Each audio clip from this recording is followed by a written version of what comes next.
अपनी जो last video थी पैराजंबल्स की, उसमें मैंने आपको बताया था कि पैराजंबल्स को सॉल्व करने की अप्रोच क्या होनी चाहिए, कैसे हम पहला सेंटेंस ढूंढते हैं, कैसे हम पेयर्स बनाते हैं कि अच्छा इसके बाद यही वाला सेंटेंस आएगा, और उसके बाद एसएससी सीजीएल में आए हुए 20 आपको प्रीवियस ईयर क्वेश्चंस पे वो सारी बातें लगा के दिखाई थी। ठीक है, जिसने वो वीडियो नहीं देखी है, बहुत इंपॉर्टेंट वीडियो है, उसका जो लिंक है वो मैं कमेंट के अंदर पिन कर दूंगा, डिस्क्रिप्शन में भी डाल दूंगा, वहां से आप उस वीडियो को जरूर देख लीजिएगा, तभी ये वीडियो देखिएगा।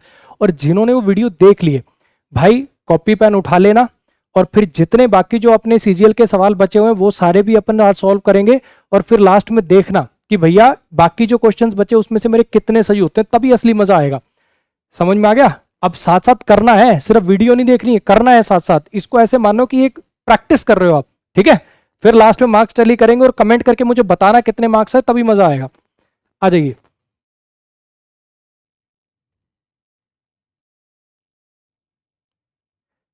जैसे अपन ने पिछली वीडियो के अंदर किया था, क्वेश्चन दिखेगा पॉज मार दो, क्योंकि मैं अब 1 मिनट के लिए ऐसे खाली खड़ा रहूंगा तो बोर हो जाओगे। ठीक है, क्वेश्चन दिखा पॉज मार दो और फिर वापसी प्ले कर दो, फिर मैं सॉल्यूशन कर रहा हूँ। करिए try.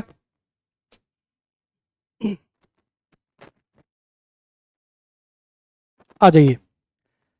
The nano structures on the nano structures on the. अब मुझे लगता है इतनी बात तो हर बच्चे को समझ में आ रही होगी कि ऑन प्रीपोजिशन है, ये द आर्टिकल है ना। अब ग्रामर में आपने पढ़ा होगा प्रीपोजिशन के बाद प्रीपोजिशन का ऑब्जेक्ट आता है, तो यानी यहाँ पे नाउन चाहिए। दूसरी बात, द आर्टिकल लगा हुआ यानी यहाँ पे नाउन चाहिए। अब तुम्हें पता चला गया होगा कि on the with, on the के बाद प्रीपोजिशन के अभी ऑब्जेक्ट मिला नहीं है विद, यानी पी से सेंटेंस की शुरुआत नहीं हो सकती। चलो इसने ऑप्शन में भी नहीं दिया।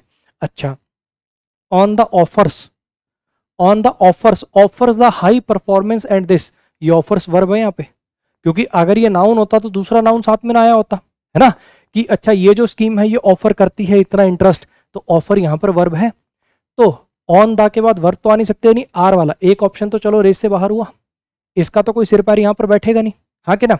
अच्छा, on the with added P हो नहीं सकता, on the that, on the that यहाँ तो नाउन चाहिए, ऑन द दैट के दैट आर नीडेड, इसको ऑब्जेक्ट कैसे मिलेगा फिर, ये तो अगला क्लॉज चालू कर दिया आपने, यानी एस से भी सेंटेंस शुरू नहीं हो सकता, पी से हो नहीं सकता, आर से अपना हो नहीं सकता, एस से हो नहीं सकता, तो बचा क्या, क्यू से होगा, यानी अपने दो ऑप्शन तो सीधे सीधे रेस से बाहर हो गए, यानी सेंटेंस की शुरुआत क्यू से होगी, पहला सेंटेंस अपना मिल चुका है। Nano structures on the surface made of nickel selenide, nano structure जो सरफेस पर होते हैं किसके, nano structures on the surface made of nickel selenide.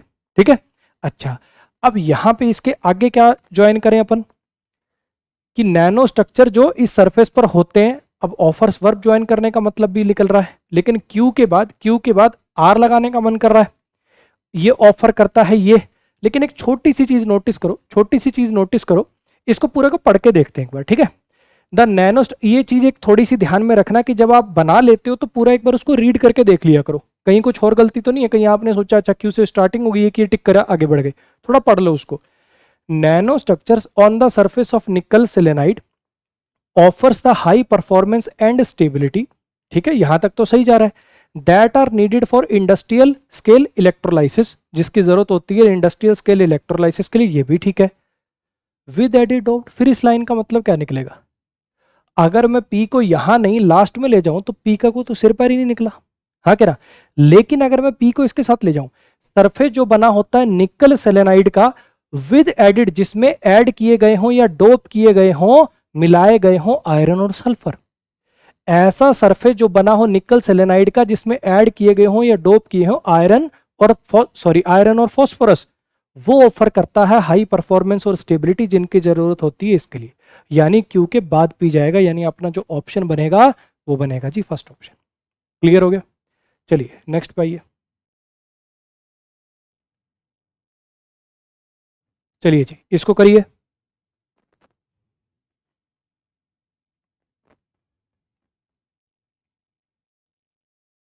आ जाओ। अब यहां पे आप देख पा रहे हो दिस अवार्ड, ये वाला जो अवार्ड है पहले कहीं जिक्र हुआ होगा तभी ये बात बन सकती है, हाँ कि ना। This year professor David and this, इन्होंने ये प्राइज जीता है, कौन सा प्राइज, पहले कहीं बात हुई होगी, है ना, पहले कहीं इस प्राइज की बात हुई होगी, यानी एस से शुरुआत नहीं हो सकती, दो ऑप्शन तो सीधे सीधे रेस से बाहर हो गए। ठीक, अच्छा अ नोबल प्राइज, एक नोबल प्राइज क्या होता है? ये एक ऐसा अवार्ड होता है जो दिया जाता है किसी को जिसके काम से बेसिकली सोसाइटी बेनिफिट हुई हो।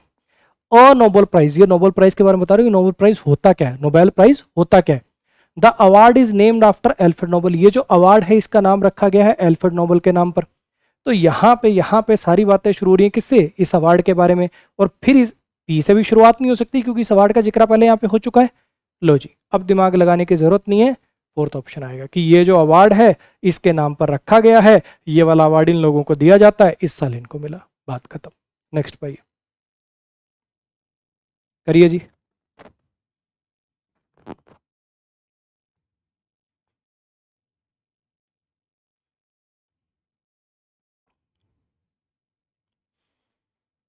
आ जाइए। Job seekers are not, job seekers are not, है कि ना? आर नॉट के बाद अब क्या आ सकता है? या तो आर के बाद कोई आईएनजी वाईएनजी आ सकता है ना। Are, job seekers are not trying hard, job seekers are suffering, कुछ ना कुछ यहाँ पे ऐसा आ सकता है, ठीक। या फिर ये लिंकिंग वर्ब हो सकती है और आगे कोई एडजेक्टिव वगैरह आ सकता है। ज्वाइन करके देखें। Job seekers are not being unemployed, job seekers are not being unemployed are a test of, भाई अगर देख रहे हो being unemployed are a test of, job seekers are not being employed are a test of, अगला clause शुरू हो गया, conjunction का है, तो यानी पी से शुरुआत नहीं हो सकती। अच्छा, job seekers are not self purification, job seeker self purification नहीं होते, जॉब सीकर को इंसान होंगे, सेल्फ प्यूरिफिकेशन नहीं होते, को लॉजिक ही नहीं बना। एस से भी शुरुआत, सॉरी क्यू से भी शुरुआत नहीं हो सकती, चलो ऑप्शन भी नहीं दे रखा। Job seekers are not relentlessly, ये तो एडवर्ब है, लिंकिंग और के बाद कब से एडवर्ब आने लगी, यानी आर से भी शुरुआत नहीं हो सकती, यानी शुरुआत एस से होगी। जॉब सीकर जो है वो फेटलिस्ट नहीं है, जॉब सीकर जो है वो फेटलिस्ट नहीं है, but reapply themselves, job seeker मतलब ऐसे नहीं है कि सिर्फ किस्मत पे यकीन करते हैं कि भैया सब कुछ भाग्य में लिखा गया, हमें कुछ करने की जरूरत नहीं है। जो जॉब सीकर्स हैं फेटलिस्ट नहीं है, लेकिन रीअप्लाई करते हैं खुद को। अब अगर आपने प्रोनाउन चैप्टर पढ़ा तो आपने सुना होगा apply yourself to something, apply के साथ टू प्रीपोजिशन आती है, अगर आपने देखी हो तो ये फेटलिस्ट नहीं है, पहला तो अपना क्लियर हो ही चुका था। इसके बाद जाना है री अप्लाई देमसेल्फ टू समथिंग, ये खुद को बट री अप्लाई करते हैं खुद को रिलेंटसली, एक पिलग्रिमेज ऑफ। अब एक छोटा सा पॉइंट देखो, यहाँ पे एक और देखना सिखा रहा हूँ आपको, एक छोटी सी चीज देखना। क्या इस ऑफ पे, क्या इस ऑफ पे सेंटेंस खत्म हो सकता है? यानी एंडिंग जो है वो क्यू और आर पर नहीं हो सकती, एंडिंग जो है वो क्यू और आर पर नहीं हो सकती। तो इस ऐसे लॉजिक से भी आंसर कट जाते हैं। अब देखो ये कट गया ना, एंडिंग क्यू और आर पर हो ही नहीं सकती, तो फिर मत्था मारने की जरूरत ही नहीं पड़ी, ये आएगा आंसर आपका, हाँ कि ना। तो कैसे बनता हुआ चला जाएगा? Job seekers are not fatalist but reapply themselves relentlessly to a pilgrimage of self purification where the difficulties of being unemployed are a test of faith. Clear हुआ? तो ऐसे छोटी छोटी देखो, बना तो कोई भी लेगा, अरेंज तो कोई भी कर लेगा, लेकिन टाइमिंग का गेम है ना भाई, अपना ऑब्जेक्टिव पेपर है, सारा गेम टाइमिंग का है। तो जितना जल्दी इसको अरेंज करोगे उतना बढ़िया। तो ऑप्शंस की हेल्प लेना सीखिए। नेक्स्ट पाइए, इसको करिए जरा।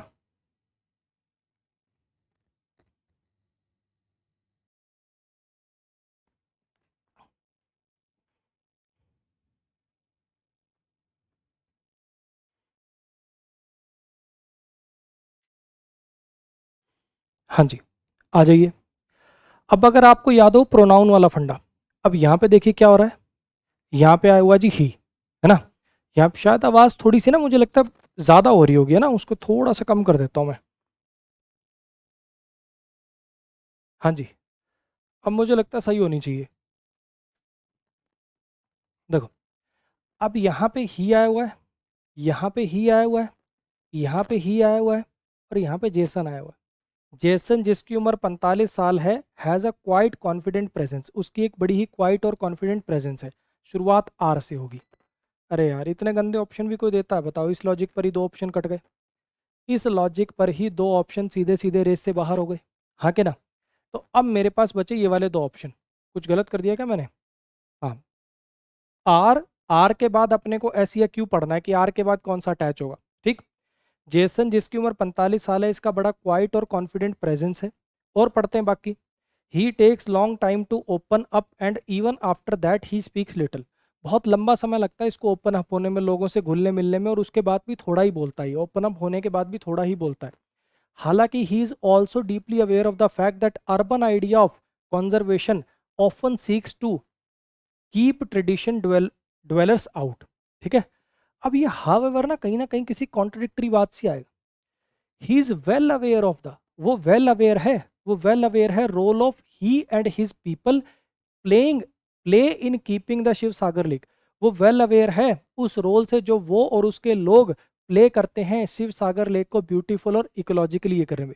हालांकि वो इस बात से भी वेल अवेयर है। तो यानी पी के जस्ट बाद क्यों आएगा, यानी पी के जस्ट बाद क्यों आएगा, कौन सा ऑप्शन है, ये ऑप्शन है।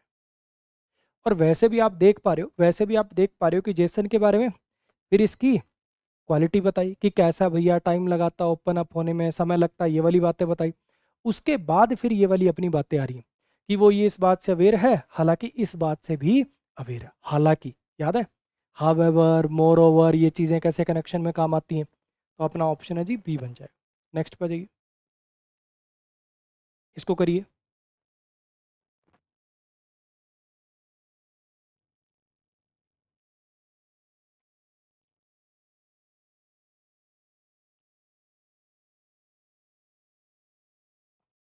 आ जाइए।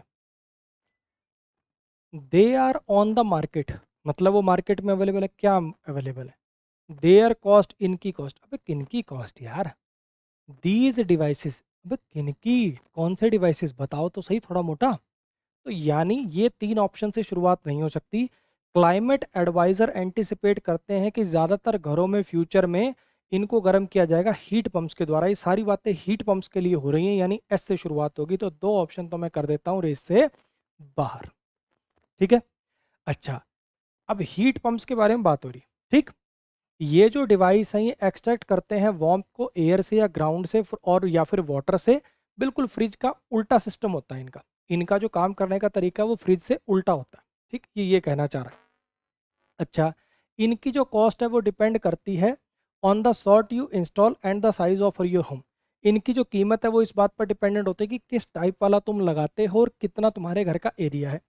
ये मार्केट पर है लेकिन ये कॉस्टली है, ये मार्केट में अवेलेबल है लेकिन ये कॉस्टली है। अब ध्यान से देखो, सबसे पहले आपने एक डिवाइस के बारे में बताया कि ये वाला डिवाइस लगेगा, फिर ये डिवाइस करता क्या है, इस डिवाइस का फंक्शन समझाओगे, यानी ये आएगा। ठीक, ये मार्केट में है लेकिन महंगे हैं। फिर इनकी कीमत कैसे डिफाइन होती है बताओ, कि महंगे कैसे हैं, कि भैया टाइप कौन सी लगाते हो, कितना घर का एरिया, उस पर डिपेंडेंट है। तो यहाँ पे आर एस पी क्यू से बनेगा, उल्टा बोल गया शायद, एस आर पी क्यू से। कहाँ पे, ये थर्ड ऑप्शन। नेक्स्ट पे आ जाइए। अरे समझ में आ रहा है ना, ये छोटी छोटी चीज़ें, दीज डिवाइसेस देयर कॉस्ट, ये कैसे काम करती हैं जल्दी आंसर तक पहुंचने में, यही सारी चीज़ें सीखनी है अपने को। चलिए इस पे आइए, इसको करके दिखाइए ज़रा।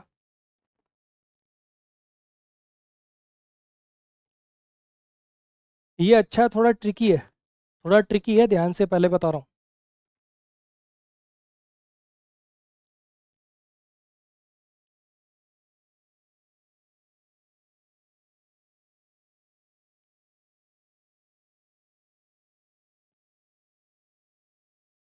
आ जाइए। लाइटिंग हैज़, बड़ा मन कर रहा होगा, लाइटिंग हैज़ बिकम कर देता हूँ।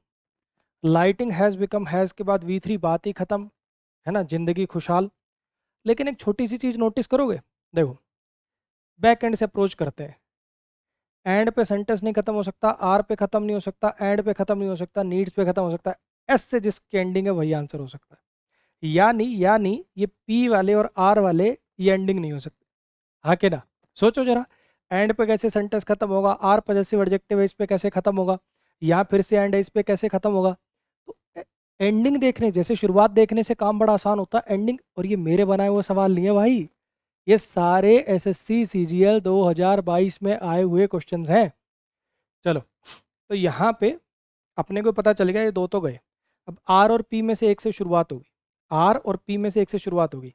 Lighting has requirements change during day, lighting has to become a disruptor and become human centric. Lighting जो है इसको डिसरप्टर भी बनना पड़ता है, कई बार ऐसे काम होते हैं जो आपके बाधा को, मतलब आपके काम को रोकना होता है, लाइटिंग अलग अलग काम है ना। कभी अलार्म की तरह से काम करना है, कभी फ़ोन की तरह से फ़ोन के लिए यूज़ होना है, कभी कोई लाइट आपकी आंखों पे पड़ेगी सुबह उठ के। आपके काम को रोकने वाला भी इसको बनना है और ह्यूमन सेंट्रिक बनना है, ह्यूमन के हिसाब से चलना है। क्यों? क्योंकि हमारी जो रिक्वायरमेंट है चेंज होती रहती हैं पूरे दिन, कभी कुछ कभी कुछ कभी कुछ, कभी एसी चाहिए, कभी गीज़र चाहिए, कभी कुछ चाहिए। And lighting has to adapt to our change in needs, क्योंकि हमारी रिक्वायरमेंट चेंज होती है और लाइटिंग को हमारे चेंज के अनुसार, हमारी lighting has to adapt to our change, हमारा जो चेंज है उसके अनुसार अडाप्ट करना पड़ता है। ये बनेगा जी आंसर। तो अपना आंसर कौन सा होगा? देखो, lighting has, I have to do that, he has to go there, lighting has to become, ये ऐसे बनता हो जा रहा है। तो lighting has to become a disruptor and become human centric, ये ऐसे बनेगा, यानी पी क्यू से बनता हो जाएगा। अपना ऑप्शन आएगा जी फोर्थ ऑप्शन। नेक्स्ट पे जाइए, इस पे आइए।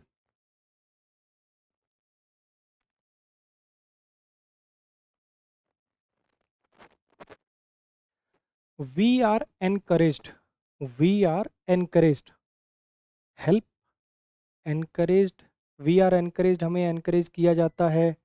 उसके बाद मैंने लगा दिया सीधा का सीधा हेल्प, ये तो वर्ब है, हाँ के ना। We are encouraged work and promote, हमें, ये तो पैसिव है ना यार, पैसिव के बाद सीधा नाउन थोड़ी आ पाएगा। वी आर एनकरेज तो पैसिव है, पैसिव में ऑब्जेक्ट तो होता नहीं, तो यहाँ पे नाउन तो आ नहीं पाएगा। तो वी आर एनकरेज्ड वर्क भी नहीं लिख पाओगे, वी आर एनकरेज्ड लर्निंग भी नहीं लिख पाओगे, वी आर एनकरेज्ड वर्क तो लिख ही नहीं पाओगे। तो शुरुआत अपनी क्यू से होगी। अरे यार, इतने बेकार ऑप्शन बताओ, काम ही खत्म हो गया, फट से पढ़ के देख लूंगा, काम हो जाएगा। We are encouraged by how women, how women are embracing online, हमें एनकरेज किया जाता है किसके द्वारा, कि औरतें कैसे एम्ब्रेस कर रही हैं ऑनलाइन डैश को। ऑनलाइन क्या? ऑनलाइन लर्निंग, ताकि वो डेवलप कर सके नई स्किल्स को जो जो उन्हें हेल्प करेंगी एक्सेलरेट करने में। देयर रिटर्न टू, किस चीज़ में return? Return to work and promote economic mobility. तो यहाँ पे जो ऑप्शन है ये बनेगा जी QSPR। नेक्स्ट पर आ जाइए। समझ पा रहे होगे ना? देखो और भी काफ़ी सारी चीज़ें हैं, देखो कैन पे एंडिंग नहीं हो सकती, एस पे जो एंडिंग हो रहा है वो गलत है, रिटर्न टू पी पे एंडिंग नहीं हो सकती, चलो दिया ही नहीं इसने, ठीक है। तो ऐसे छोटे छोटे बहुत सारे पॉइंट होते हैं यार, कि यहीं से स्टार्ट होगा, यहीं से एंड होगा, इसके बाद यही आएगा, यही सब तो देखना है। नेक्स्ट पे आ जाओ, इसको करके दिखाओ।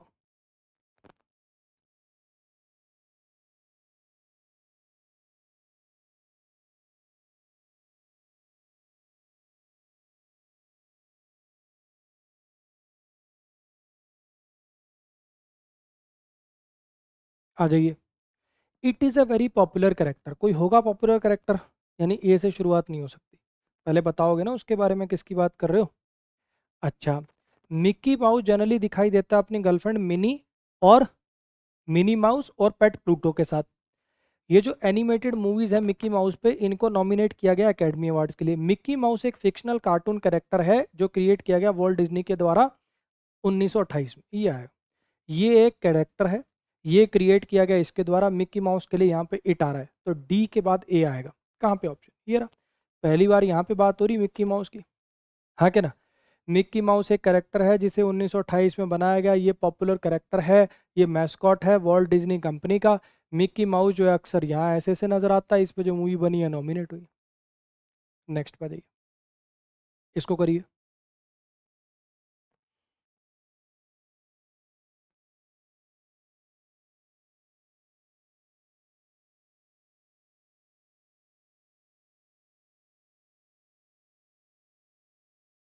आ जाइए।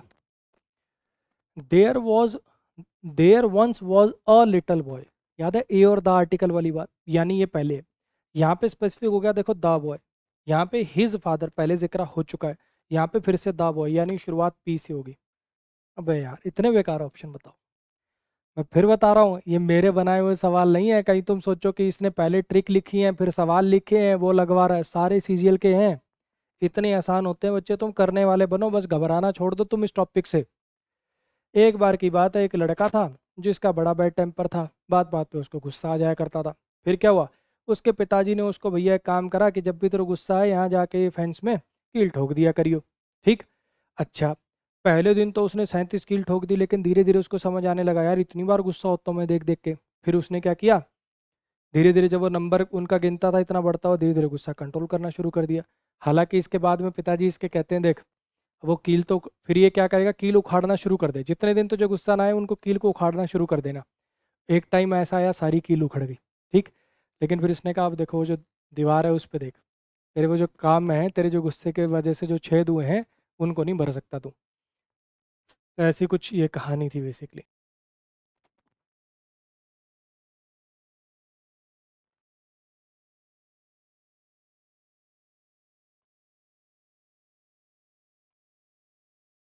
आ जाओ। इलेक्ट्रोलाइट्स जैसे कि, इलेक्ट्रोलाइट्स लाइक जैसे कि, आर नहीं आ सकता, आर नहीं आ सकता, इलेक्ट्रोलाइट जैसे कि सोडियम पोटाशियम, ये बनेगा आंसर। एस से शुरुआत होगी, काफियों में एस है भी। और हिंट देख लो, आर पे एंड नहीं हो सकता, दैट पे एंड नहीं हो सकता, यानी क्यू और आर पे जो एंडिंग हो रही है वो गलत है। दो ऑप्शन तो अपने ऐसे रेस से बाहर हो गए, ठीक है। अच्छा, अब आगे पढ़ के देखते हैं। इलेक्ट्रोलाइट जैसे कि sodium potassium chloride and magnesium, ठीक। इंपॉर्टेंट सीधा ऑब्जेक्टिव तो नहीं आ सकता, बीच में कोई वर्ब आती तो मानते, है ना, कि ये इंपॉर्टेंट होते हैं, काम करेंगे, पहले वर्ब लिखेंगे। इलेक्ट्रोलाइट जैसे कि ये इंपॉर्टेंट होते हैं या इलेक्ट्रिकली चार्ज मिनरल्स होते हैं, ये क्यू और आर दोनों आ सकते हैं। एस के बाद क्यू और आर दोनों आ सकते हैं। आगे पढ़ते हैं, कुछ ना कुछ और मिलेगा। ये प्रेजेंट होते हैं बॉडी के फ्लूइड में एंड आर, अब यहाँ पे एक और आर है, ठीक। अब ये आर आर इसके साथ तो जाएगा नहीं, है ना, ये वाला आर जाएगा उसके साथ, यानी क्यू के बाद पी आएगा, यानी क्यू के बाद पी, पी आएगा and are important for balancing. अब क्यू के बाद पी किस में आ रहा है, इसमें आ रहा है, ये रहा। टिक करिए, आगे बढ़िए। इसको करके दिखाइए ज़रा।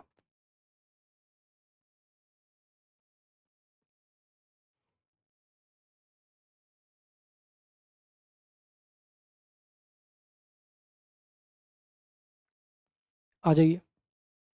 हालांकि इसे सेंटेंस शुरू नहीं होगा, ऐसा इसलिए है मेनली, कैसा किस लिए बताना, क्यू और आर से गलत है, क्यू और आर वाले जो हैं वो गलत है। क्या यार इतने गंदे ऑप्शन दोगे, बताओ क्या बोलूँ मैं। 2 लाख लोग जो हैं डायरेक्टली इनडायरेक्टली फिशिंग कल्चर पे डिपेंडेंट है, फिश की डिमांड बढ़ गई है, हाँ कि ना। हालांकि हालांकि एडिकेट सप्लाई अवेलेबल नहीं है, ऐसा क्यों है भैया, ऐसा इसलिए है। आंसर आ गया जी, ये ऑप्शन। इसको करिए।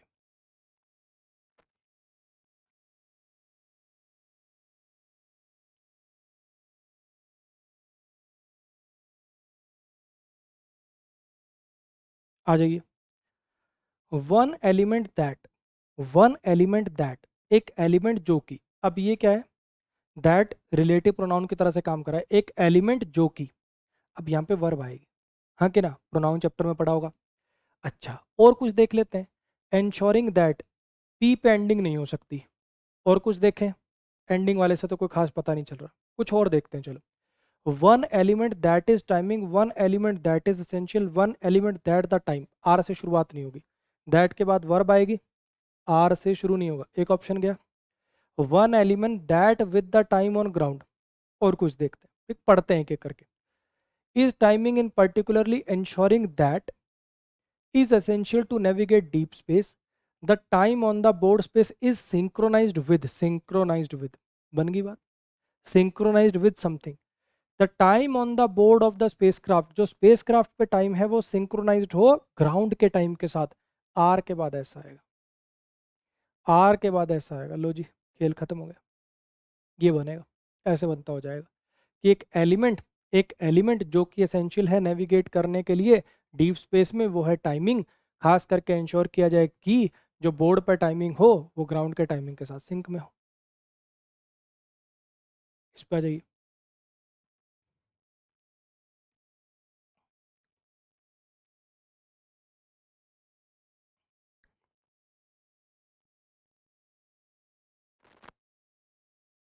आ जाइए।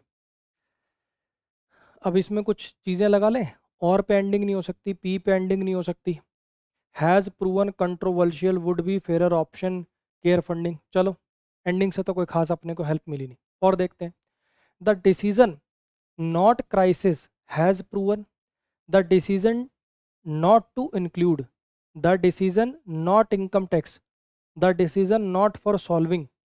पढ़ते हैं फिर, कोई खास अपने को पता नहीं चल रहा, पी की तरफ इशारा जा रहा है लेकिन पूरा देखते हैं फिर अब। The decision not to include any kind of wealth, और ये और कोऑर्डिनेट कंजंक्शन होती है, हाँ कि ना, वेल्थ और क्राइसिस, वेल्थ और इनकम टैक्स, वेल्थ और फॉर सॉल्विंग। यहाँ पे नाउन आएगा और के बाद, वेल्थ और के साथ कोई ना कोई नाउन आएगा जो इससे रिलेटेड हो, यानी पी के जस्ट बाद एस नहीं आ सकता किसी कीमत पर, पी के जस्ट बाद ये तो किसी कीमत पर आएगा ही नहीं। और जहां तक आप देख पा रहे हो वेल्थ और इनकम टैक्स ये साथ में जा सकते हैं, पढ़ के देखते हैं। The decision not to include any kind of wealth और income tax which would be fair option, which would be the fair option, option crisis, option अपने आप में नाउन है, इसके बाद ये तो जाएगा नहीं, ये बनेगा option for solving the social care funding crisis. कौन सा क्राइसिस? सोशल केयर की फंडिंग का क्राइसिस। ये कंट्रोवर्शियल साबित हुआ। वो जो डिसीजन था, the decision not to include, जिसमें इंक्लूड डिसीजन था कि इंक्लूड ना करें वेल्थ या इनकम टैक्स को, डिसीजन जो था कि वेल्थ और इनकम टैक्स को इंक्लूड ना करें, जो कि अच्छा ऑप्शन होता for solving social care funding crisis को, वो कंट्रोवर्शियल साबित हुआ। ये बनेगा जी ऑप्शन, यानी पी के बाद आएगा अपना आर, आर के बाद आएगा अपना ऑप्शन फॉर दिस, और ये जाएगा जी क्यू एंड में। नेक्स्ट बताइए, इसको करिए।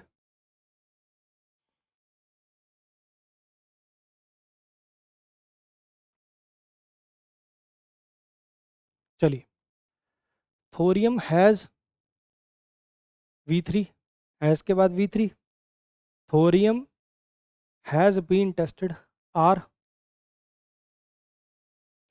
Thorium has been tested as a fuel in other types, thorium को टेस्ट किया गया एक फ्यूल के तौर पर in other types, other types and other types of type of something, other types of nuclear reactor in countries जिसमें include होती हैं।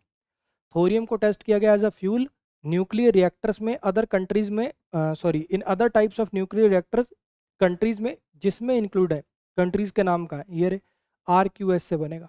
कहाँ पे? ये रहा, टिक करिए, आगे बढ़िए।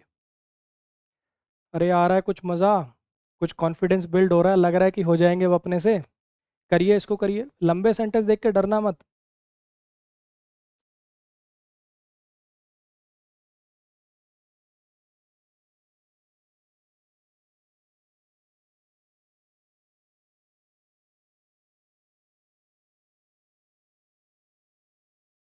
आ जाओ। हाउएवर से सेंटेंस की शुरुआत नहीं होगी, ये ऑप्शन तो गया रेस से बाहर। डी से इन्होंने दे ही नहीं रखा, सारे सी और ए वाले ऑप्शन बचे। तो यानी मुझे दो सेंटेंस पढ़ने, देखना है कि कहाँ से शुरुआत होने के चांसेस हैं। नेक पेन जो है फ्रीक्वेंट प्रॉब्लम है ज़्यादातर लोगों में आजकल, ठीक है। पुअर पोस्चर में स्टेन, पुअर पोस्चर जो होता है, ऊट पटांग एंगल पे बैठ जाते हो, वो नेक की मसल्स पर दबाव डाल सकता है, चाहे तुम लीन ओवर कर रहे हो कंप्यूटर टेबल पे, चाहे। तो मुझे नहीं लग रहा ये नेक पेन के बारे में बात हो रही, नेक पेन क्यों होता है। तो शुरुआत कहाँ से होगी? सी से होगी, तो ये वाला ऑप्शन भी रेस से बाहर कर देता हूँ। नेक पेन जो है कॉमन प्रॉब्लम है, सी के जस्ट बाद ए दे रखा दोनों में, अगला सेंटेंस का मत्था मारने की जरूरत नहीं। नेक पेन आजकल बड़ी कॉमन प्रॉब्लम है, ये इस वजह से हो सकता है, ठीक है। अच्छा, अब इन दोनों को देखिए। हालांकि हालांकि नेक पेन में occasionally be an indication of more serious issue, हालांकि नेक पेन जो है वो कुछ सीरियस इशू का भी इंडिकेशन हो सकता है, नेक पेन जो है वो सीरियस इशू का भी इंडिकेशन हो सकता है।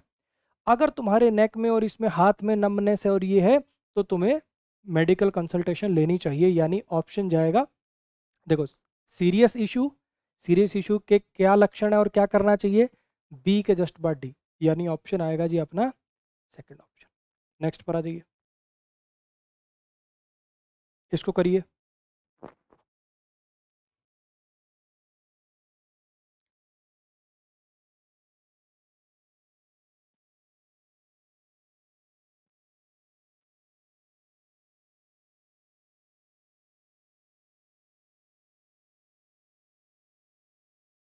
गूगल डूडल जानते होगे ना, वो जैसे होम पेज होता है गूगल का, उसमें कुछ कुछ वो शेप्स ही बनाते हैं, उसको बोलते हैं गूगल डूडल, ठीक है।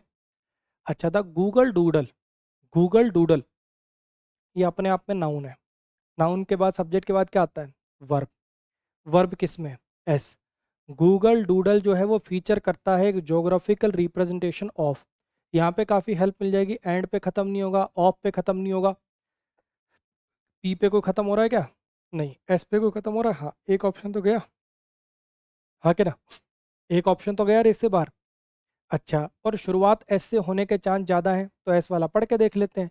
गूगल डूडल फीचर करता है जोग्राफिकल रिप्रेजेंटेशन ऑफ किसका? किसका? ऑफ सम टी लीव्स का, ऑफ ये थसुजी मूरा वर्किंग इन हर लेबोरेटरी इसका, विद अ कप, किस चीज़ के साथ कप? ऑफ और विद साथ में नहीं आएंगे, पी नहीं आएगा इसके बाद, तो बचा क्या? इन दोनों में से किस चीज़ पे होगा गूगल डूडल?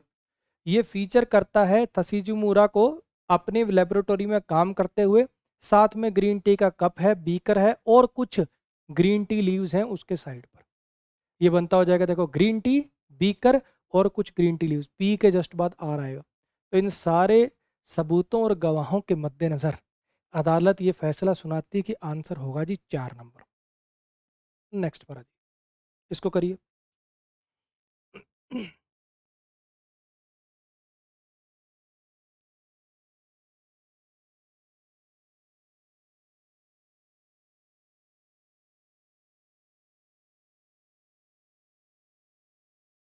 कैंप रिडलीज, शायद ये कछुए की प्रजाति है, देख लीजिएगा, मुझे एग्जैक्ट मतलब लग रहा है सब सुना सुना सा। Kemp ridleys are, are, Kemp ridleys are. अब आर के बाद या तो आईएनजी आता है, कहीं नहीं है ना, कुछ और जमाएंगे। कैंप रिडलीज इनशोर वाटर होते हैं, कैंप रिडलीज इनशोर वाटर है, Kemp ridleys Gulf of Mexico है, Kemp ridleys are which are, Kemp ridleys are found. दिमाग की बत्ती जली, पी से शुरुआत होगी, तो इन दोनों को आप पढ़ के देखते हैं आगे। Kemp ridleys are found in near shore and, ये पाए जाते हैं नियर शोर एंड और किस में पाए जाते होंगे? Inshore water of northern, northern adjective आगे नाउन आएगा, नॉर्दर्न क्या? नॉर्दर्न गल्फ ऑफ मैक्सिको, खास करके यहाँ ये जगहें, सारी जगहें लिख दी। Which are the primary feeding ground, जो इनके प्राइमरी फीडिंग ग्राउंड, जगहें लिखने के बाद एस पेंडिंग हो जाएगी, यानी अपना जो ऑप्शन है ये बनेगा जी। क्लियर हो गया? और एक हिंट और भी था, देखो, पी का ये वाला नहीं हो सकता, नॉर्दर्न एडजेक्टिव आगे नाउन आएगा, क्यू पेंडिंग नहीं हो सकती, ये वैसे भी गलत था। ऐसे भी हिंट मिल जाते हैं। इसको करिए।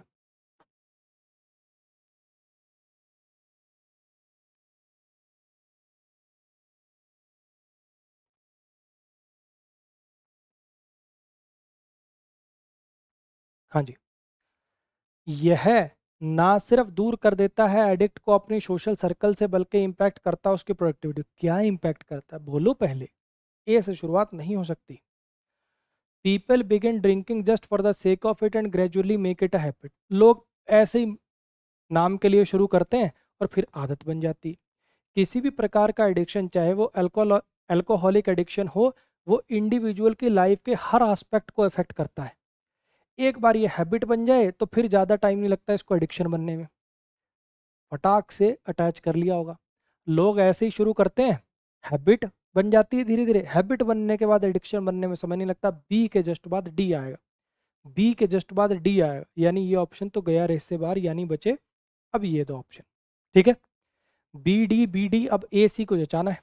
हाँ क्या ना, इधर देखो, यहाँ पे लिखा हुआ है कि किसी प्रकार का एडिक्शन हो, चाहे अल्कोहलिक हो, वो इंडिविजुअल की लाइफ के हर एस्पेक्ट को टच करता है। कैसे, ये बता हुआ देखो। ये ना सिर्फ उसके सोशल सर्कल को अफेक्ट करेगा, बल्कि इसको भी अफेक्ट करेगा, यानी ऑप्शन सी ए वाला बनेगा, यानी ऑप्शन बनेगा जी थर्ड ऑप्शन। इसको करिए।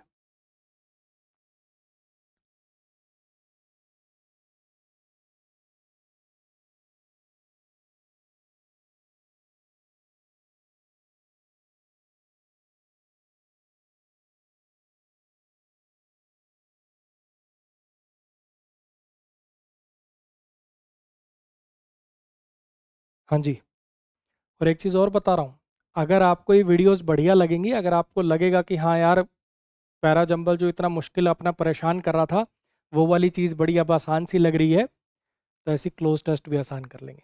और मेरे बनाए हुए नहीं, सारे प्रीवियस ईयर सॉल्व करा देंगे। ऐसी जितना कॉन्फिडेंस अब आपका इसमें डेवलप हो रहा होगा, वो भी हो जाएगा। मेरे को कमेंट करके बताइएगा अगर आपको इन वीडियो से फ़ायदा हो रहा है, तो अपन क्लोज टेस्ट की भी चालू कर लेंगे। चलिए करें इसको, आ जाइए। The principal wished the students continue to aim for perfection in their future endeavours. Principal ने विश किया स्टूडेंट्स को कि भैया एम करते रहो परफेक्शन की तरफ, अपने फ्यूचर में जो भी तुम चीज़ों को पाने की कोशिश करोगे उसके लिए ऑल द बेस्ट टाइप कह सकते हो। प्रिंसिपल ने ऑल्सो ऑल्सो तारीफ करी एजुकेटर्स की भी, प्रिंसिपल ने एजुकेटर्स की भी तारीफ करी उनके टायरलेस एफर्ट्स के लिए। हमारे कॉलेज प्रिंसिपल ने एक एक्सीलेंट स्पीच दी। ये सारी बातें इसने स्पीच में करी। देखो प्रिंसिपल ने ये करा, ये करा, ये करा। Excellent speech, an excellent speech, पहली बार जिक्र यहाँ पे हो रहा है, जिसमें उन्हें पीपल्स मतलब स्टूडेंट्स की तारीफ करी। सी से शुरुआत होगी, दो कर दूं रेस से बाहर। स्पीच की बात यहाँ से हो रही है, सारी बातें स्पीच के बारे में प्रिंसिपल ने ये मेंशन किया, उनकी भी तारीफ करी, ये करा, यहाँ पे स्पीच दी। हाँ क्या ना। अच्छा, प्रिंसिपल ने मेंशन किया कि टीचिंग असिस्टेंट कैसे स्टूडेंट्स की हेल्प करते हैं इस इसमें। अब सी के बाद आपका बड़ा मन करा होगा तारीफ करी, इनकी भी तारीफ करी, लेकिन सी बी तो इसने दिया ही नहीं। सी बी तो इसने दिया ही नहीं भाई। सी के बाद डी दे दिया और उसके या फिर ए वाला ऑप्शन दे रखा है। अब कौन सा लगाएं, सोचो सोचो सोचो। बच्चों की तारीफ कर दी, तुम्हें नहीं लग रहा कि ये वाला जो है ये एंडिंग में स्पीच का क्लोजर है कि उन्होंने उन्होंने इसकी सबकी तारीफ करी, अच्छा स्टूडेंट भी अच्छे हैं, टीचर भी अच्छे हैं, टीचिंग असिस्टेंट भी अच्छे हैं। चलो अभी बच्चों, आपको ज़िंदगी में आगे कुछ भी करो तो परफेक्शन के लिए एम करना, आपको आगे ज़िंदगी के जितने अपने एंडेवर्स हैं उनके लिए ऑल द बेस्ट। तुम्हें नहीं लग रहा ये एंडिंग में जाएगा? बताओ, तुम्हें नहीं लग रहा कि ये बात एंडिंग में जानी चाहिए?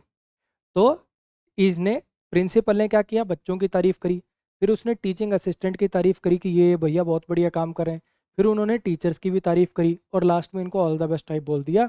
यानी ऑप्शन आना चाहिए अपना सेकंड। नेक्स्ट पे आ जाइए, इसको करिए।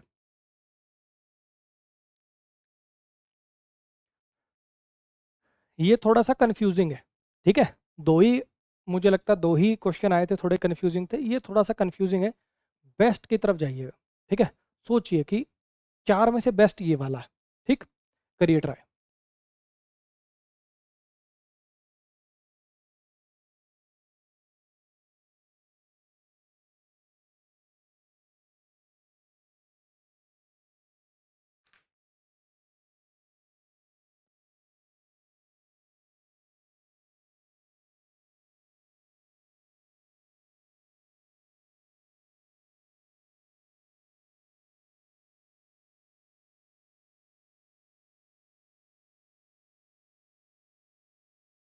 चलिए आइए।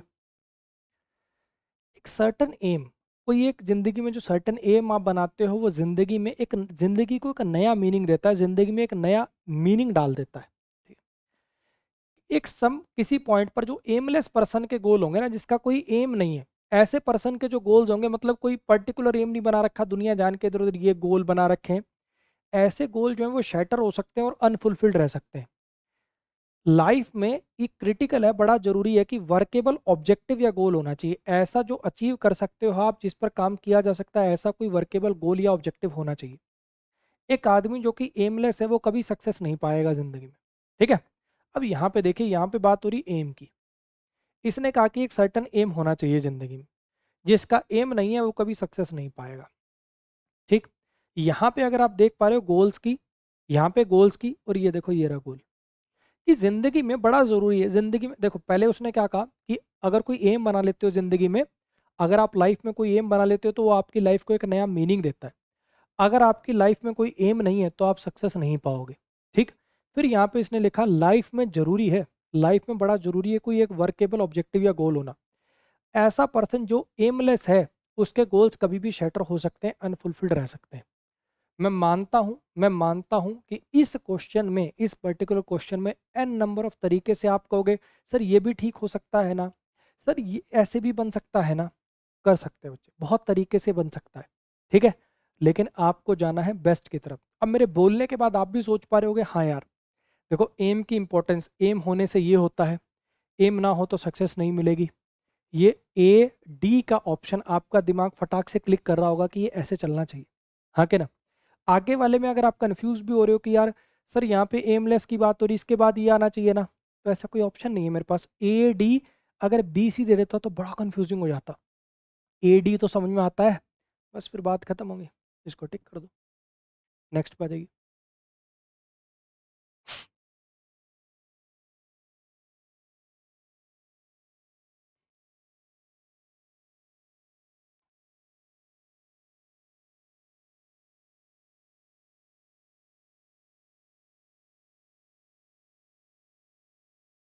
हाँ जी, दिसंबर 2018 में कॉज्ड अ लैंडस्लाइड, क्या किसने करा कॉज?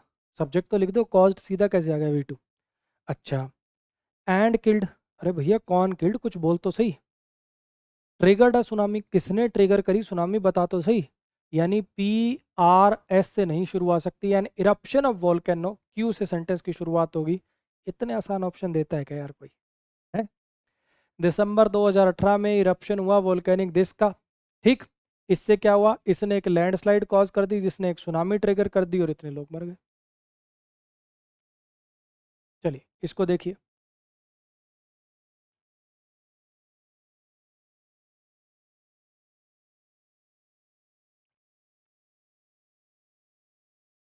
आ जाओ।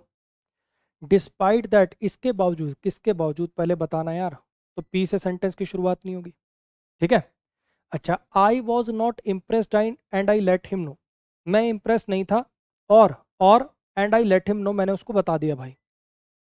आई was on this mountain in west Bhutan, ठीक है, कोई ट्रैकिंग वगैरह माउंटेनियर होगा, कोई करने गया होगा, है ना। The weather was ominous and it was raining too, weather जो है वो ठीक नहीं था, खराब था, बैड था, और बरसात भी बड़ी हो रही थी। इसके बावजूद राज ने माई राज जो मेरा गाइड था, डिस्पाइट दैट माई गाइड राज राज लामा, इसने मुझे हाइकिंग और ऊपर भेज दिया बेटर व्यू के लिए। वेदर खराब है, इसके बावजूद उसने मुझे आके भेज दिया, के बावजूद इसके बाद आएगा एस पी का पेयर, देखिए एस पी कहीं नजर आ रहा, एस पी कहीं तो होगा, एस पी ये रहा। मैं इस पहाड़ी पर था, वेदर खराब था, इसने मुझे भेजा, ये बात मुझे सही नहीं लगी, मैंने उसको बोल दी। आंसर आएगा फोर्थ। इसको देखिए, लंबे सेंटेंस देख के डरिएगा मत, सोचिएगा थोड़ा। अच्छा है ये वाला थोड़ा बढ़िया है, ठीक है, टाइम लेना इसमें आराम से।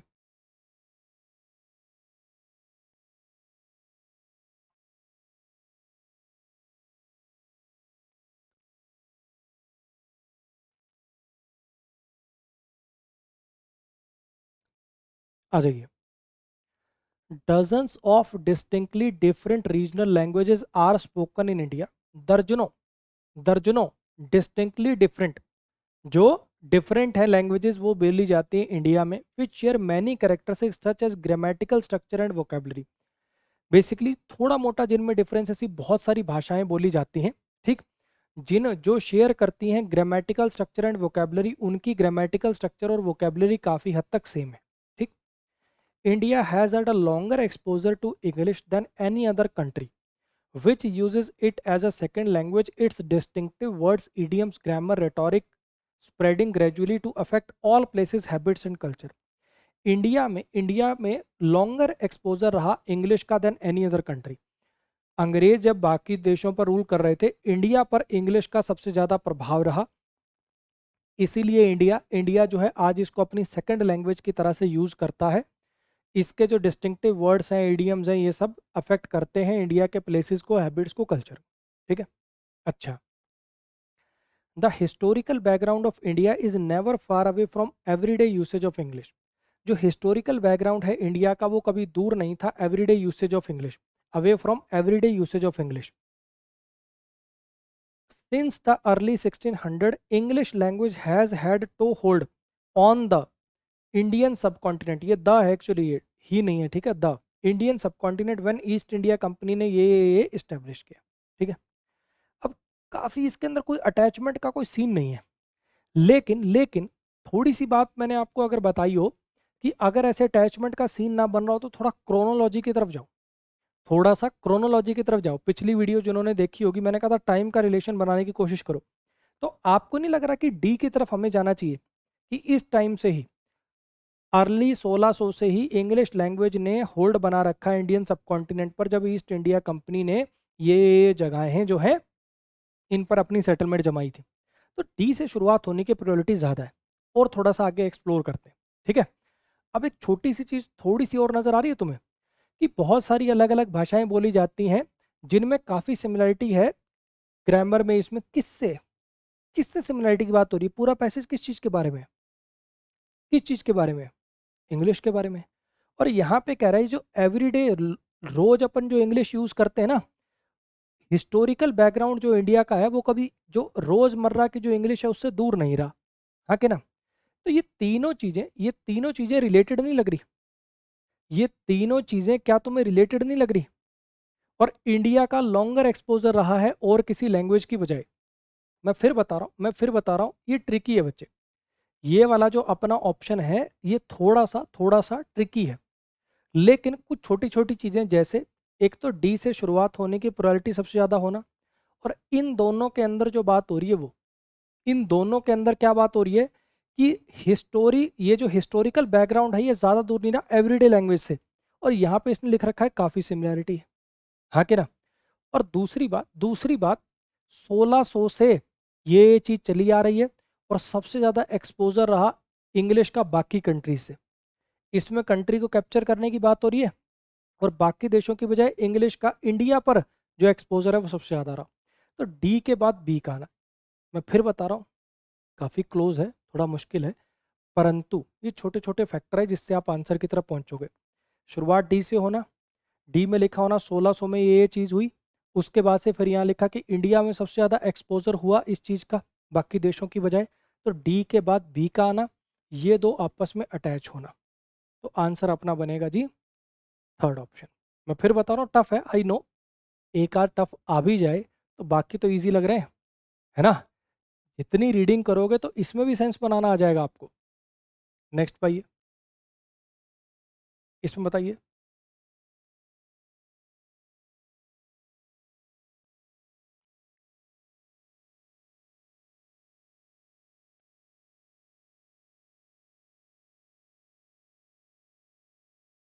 हाँ जी, इसमें भी कुछ देख सकते हैं। Over time to to, P और एस पेंडिंग नहीं हो सकती। अरे वाह, दो ऑप्शन तो खा गए मैं ऐसे ही। अच्छा, मिनिस्ट्री ऑफिशियल सब्जेक्ट दिया हुआ है, सब्जेक्ट दिया हुआ तो इसके बाद वर्ब आने के चांसेस हैं।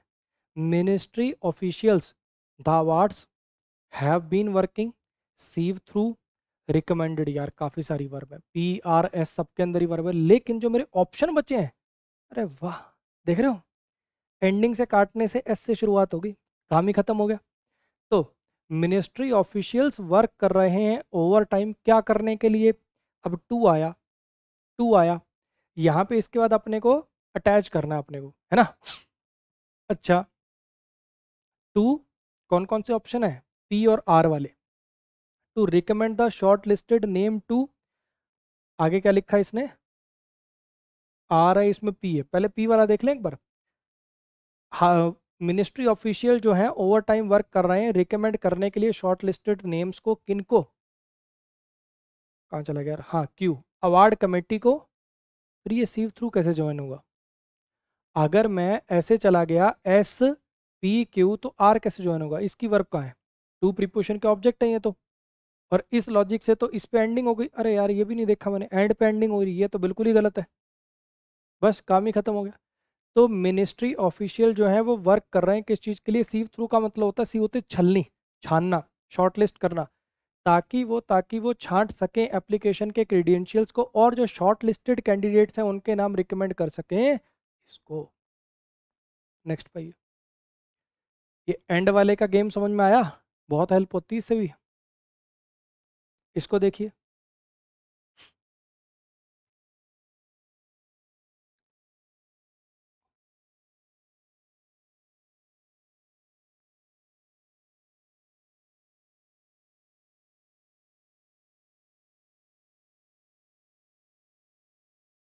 आ जाइए,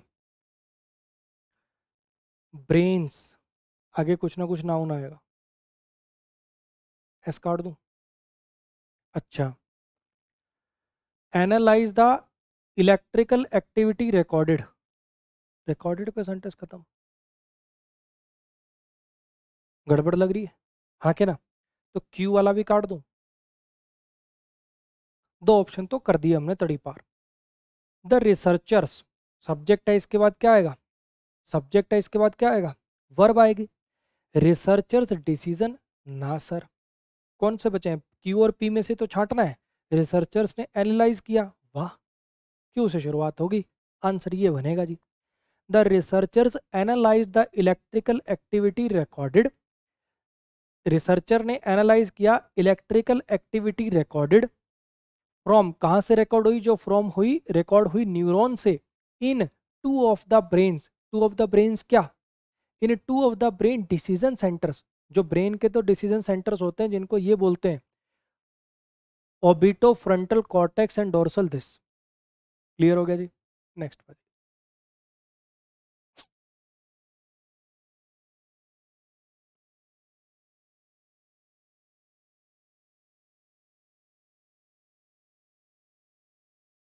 बहुत आसान है ये तो। फिर मैंने ये किया, पहले कुछ कर फिर करना, तो बी से शुरुआत नहीं हो सकती, ठीक है?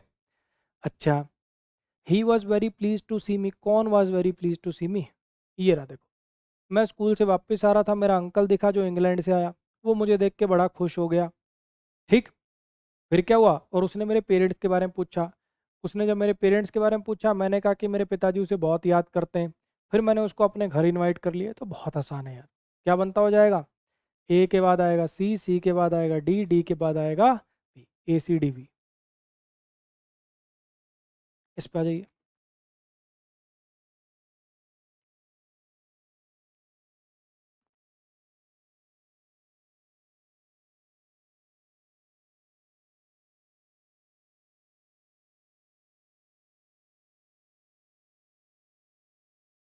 थोड़ा ध्यान से, ट्रिकी है, थोड़ा ध्यान से।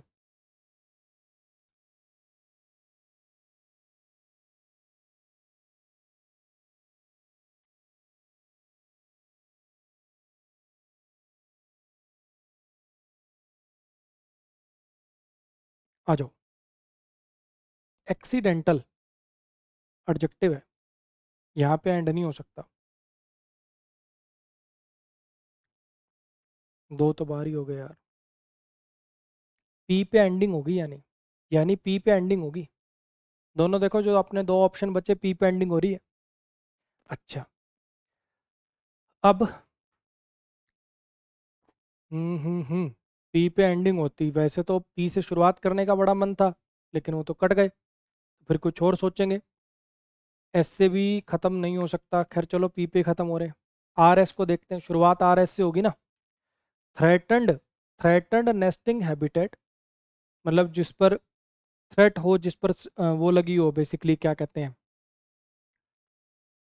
थ्रेटन्ड को, अब हिंदी में क्या बोलूं? जिस पे दिक्कत चल रही हो, जो नाश होने के बिल्कुल वर्ज पर हो। Threatened nesting habitat. और एक्सीडेंटल, एक्सीडेंटल क्या? एक्सीडेंटल ट्रॉल्स और नेट्स नहीं, एक्सीडेंटल कैप्चर।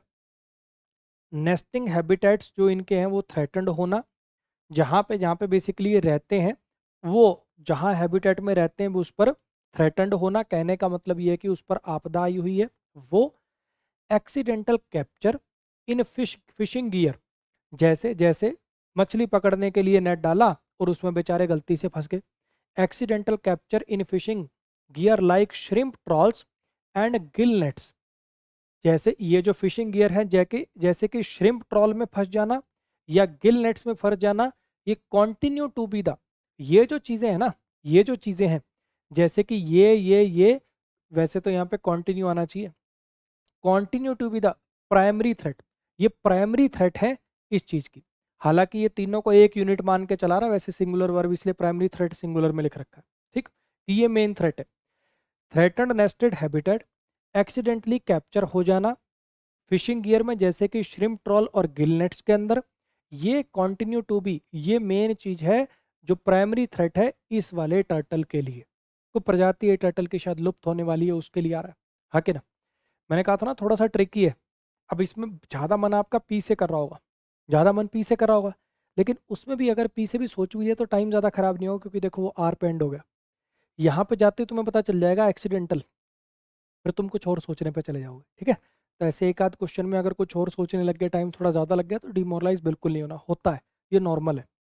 ठीक है, नेक्स्ट पाइए।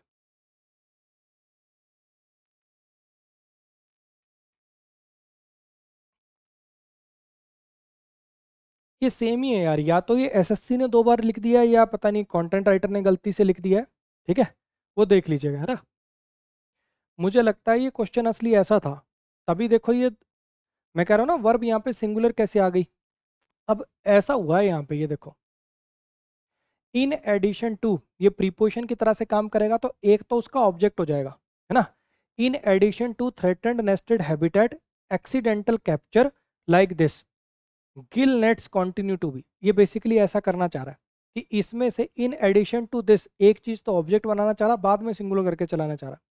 सेम क्वेश्चन है ये, या तो एसएससी में 2 बार होगा, या स्टाफ ने गलती से 2 बार डाल दिया। इसको करिए।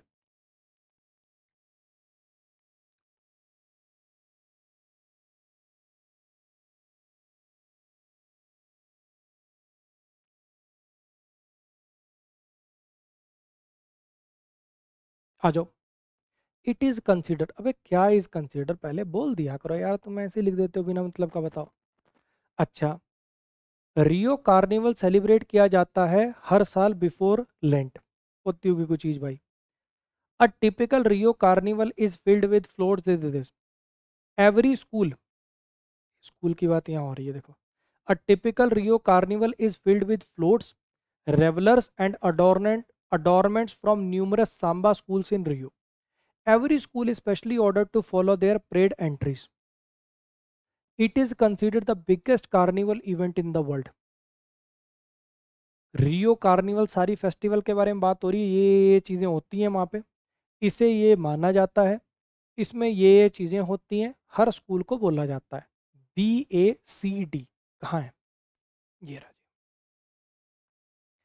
इस इवेंट की बात हुई, इसे ये माना जाता है, इसमें ये होता है, बहुत सारे स्कूल्स इसमें पार्टिसिपेट करते हैं, हर स्कूल को बोला जाता है अपनी परेड को फॉलो करने के लिए। CD और BA, मतलब BACD। इसको करिए ज़रा।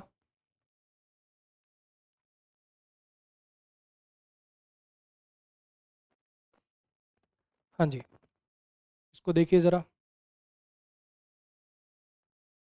देखो ज़रा, द डिवीज़न, कौन सा डिवीज़न भाई, ये डिवीज़न था अक्सर बेस्ड होता था टेम्परेचर पर, which allows for different vegetation growth. The system, कौन सा सिस्टम भाई, व्लादिमीर कोपेन ने एक क्लाइमेट क्लासिफिकेशन सिस्टम डेवलप किया 19वीं शताब्दी के एंड में। ठीक है, एक सिस्टम बनाया, a climate classification system.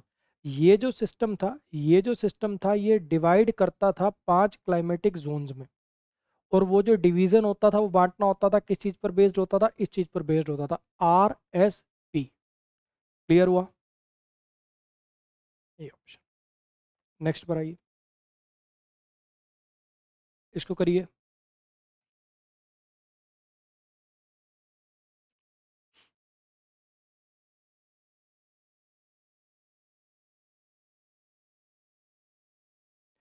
The issue of compulsory vaccination, the issue of multiple interest, the issue of because, issue of के बाद ऑब्जेक्ट आएगा, आर से शुरुआत नहीं हो सकती। ठीक है, the issue of rights law and strike a fair balance between them. और कुछ देखते हैं, नीड टू कंसीडर, कंसीडर होता है ट्रांजिटिव, तो कंसीडर समथिंग, आर पे एंडिंग भी नहीं हो सकती। अच्छा, all protected by human, balance between them is difficult, हाँ ये चल जाएगी। अब मैंने जो दो ऑप्शन देखे काम ही हो गया मेरा तो। शुरुआत पी से होगी, एंडिंग एस से होगी, देखो कितना जीवन आसान हो गया। शुरुआत पी से होगी, the issue of compulsory vaccination is difficult. Issue जो है कंपल्सरी वैक्सीनेशन का वो डिफिकल्ट है। क्यों डिफिकल्ट है, क्यों डिफिकल्ट है? मल्टीपल इंटरेस्ट की difficult because the government need to consider, क्योंकि गवर्नमेंट को ज़रूरत है कंसीडर करने की मल्टीपल इंटरेस्ट को, जो ह्यूमन राइट लॉ के द्वारा प्रोटेक्ट किए जाते हैं और उनके बीच में एक बैलेंस बनाने की जरूरत है। शुरुआत एंडिंग, हाँ के ना, तो यहां से बनता हुआ चला जाएगा अपना ये वाला PR वाला। इसको करिए।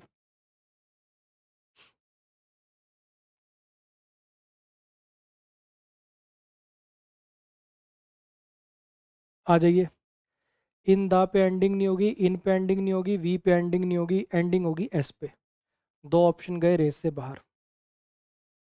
ठीक है, अब बचा मेरे पास क्यू या पी से शुरुआत हो सकती है। We looked for strong relationship, we looked for, और कौन सा है मेरे पास option, genome that are not. हाँ क्या ना, क्यू या पी से शुरुआत हो सकती है, दोनों ही ठीक है। पढ़ के देखते हैं थोड़ा सा आगे, कुछ और पता चलेगा।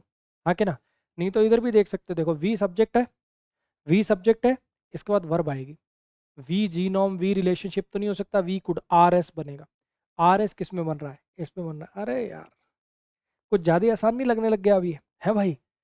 We looked for strong relationship at locations in the, हमने अलग अलग स्ट्रॉन्ग रिलेशनशिप की तलाश करी लोकेशन पे, किसमें, एप्पल में। और क्या चीज़ देखी, और sorry, in the genome, in the genome that are not well studied. कौन सी लोकेशन, जीनोम के अंदर हमने लोकेशन देखी हैं जो कि वेल स्टडीड नहीं थी, किसमें, एप्पल के जीनोम में।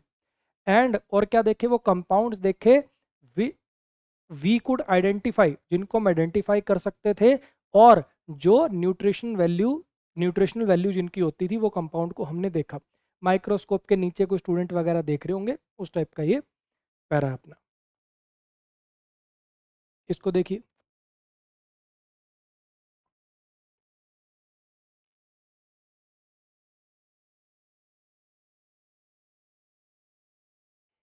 आ जाइए।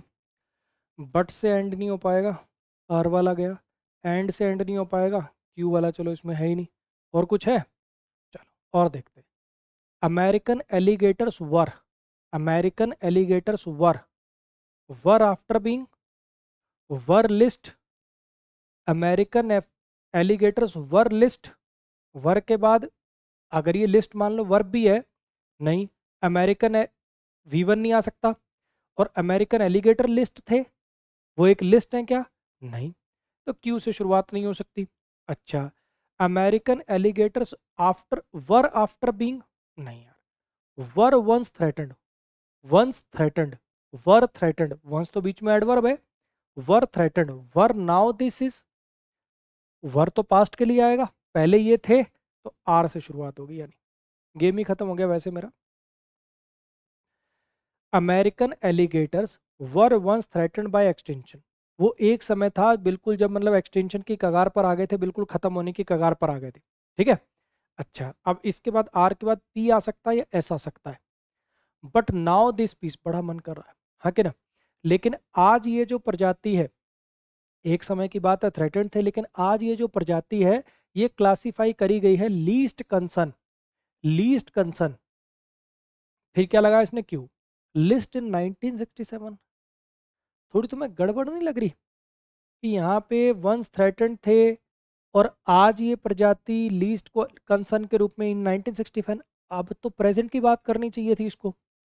देयर पॉपुलेशन इंक्रीज, उनकी पॉपुलेशन इंक्रीज हुई, and after being placed on, ये तो बन ही नहीं रहा। तो दूसरा ट्राई करते हैं, दूसरा ट्राई करते हैं। देखो, अमेरिकन एलिगेटर्स, ठीक, घड़ियाल टाइप के होते हैं ये, क्रोकोडाइल की नस्ल कह सकते हो आप एक। अमेरिकन एलिगेटर्स एक बार थ्रेटन्ड हो गए थे, मतलब एक्सटिंक्शन तक बिल्कुल खत्म होने वाले थे, लेकिन जब इन्हें प्लेस किया गया एंडेंजर्ड स्पीशीज में 1967 में, उसके बाद इनकी पॉपुलेशन बढ़ने लगी और अब ये लीस्ट कंसर्न वाली टाइप में आ गए।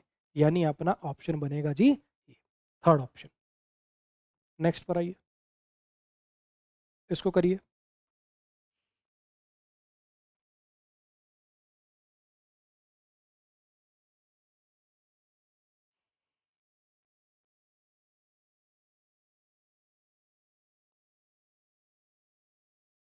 आ जाइए। अगर चीज़ें हाथ से बाहर हो जाएं, कंपटीशन जो है टॉक्सिक भी हो सकता है। कंपटीशन होता है क्या, act of participating in a contest and strive to finish first. Competition एक एक्ट होता है जिसके अंदर आप पार्टिसिपेट करते हो किसी कॉन्टेस्ट में और कोशिश करते हो सबसे पहले उसको खत्म करने की। ठीक, कंपटीशन अनेबल करता है उनको जो effectively deal well enough to grow and realise skills and talents. Competition उनको अनेबल करता है, अनेबल्स दोज जो अच्छे से डील कर सकते हैं वेल इनफ और ग्रो करते हैं, रियलाइज करते हैं अपनी स्किल्स को, टैलेंट्स को। The essence of competition is placing oneself against one's contemporaries and frequently against oneself। जो मेन एसेंस है कंपटीशन का वो ये है कि अपने आप को अपने कंटेम्प्रेरीज के विरुद्ध रखा जाए और खुद के खिलाफ खुद से भी कंपटीशन किया जाए। तो मुझे लग रहा है सारी बातें कंपटीशन के बारे में बता रही हूँ। कंपटीशन होता क्या है, क्यों करते हो, बी से शुरुआत हो गई, ऑप्शन ये बनेगा। हाँ क्या ना, तो कंपटीशन ये होता है, मेन जो क्रक्स है, जो मेन बात है कंपटीशन की वो ये होती है। कंपटीशन ये अलाउ करता है, किंतु अगर कंपटीशन एक लिमिट को क्रॉस कर जाए, कंट्रोल से बाहर हो जाए, तो वो टॉक्सिक भी हो सकता है। ये बात एंडिंग में जाएगी। नेक्स्ट पर आ जाइए, इसको करिए।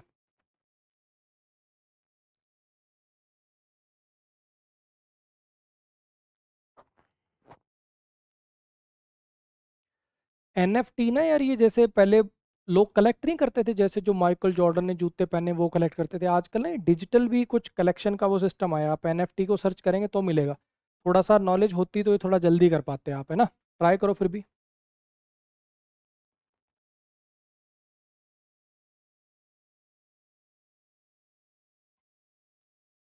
आ जाइए। एनएफटीज आर, है ना, पी पे एंडिंग नहीं हो सकती, दिया भी नहीं हुआ यार। वो रिसेंटली, क्यू पे भी एंडिंग नहीं हो सकती भाई। चलो, एक तो गया, कम से कम एक ऑप्शन तो अपना रेस से बाहर हुआ। क्यू से स्टार्टिंग भी नहीं हो सकती, एनएफटी आर एंड आर ये तो हो नहीं पाएगा। ठीक है, और कुछ देखते हैं। NFTs are digital collectibles that exist on and are better known for recently taking the art world by storm, online ledgers known as blockchains। ये रिसेंटली बच्चे एडवर्ब है, हाँ क्या ना, रिसेंटली एडवर्ब है, तो ये किसी ना किसी वर्ब टाइप के स्ट्रक्चर के लिए आया होगा। Recently digital collectibles, recently digital collectibles, recently taking the art world by storm, recently online ledgers. Infinitive gerund participle semi verb होते हैं, अर्ध वर्ब होते हैं, इनके अंदर वर्ब का अंश होता है। तो रिसेंटली आए, recently taking the art world by storm, Q के बाद आर आएगा, क्यू के बाद आर आएगा।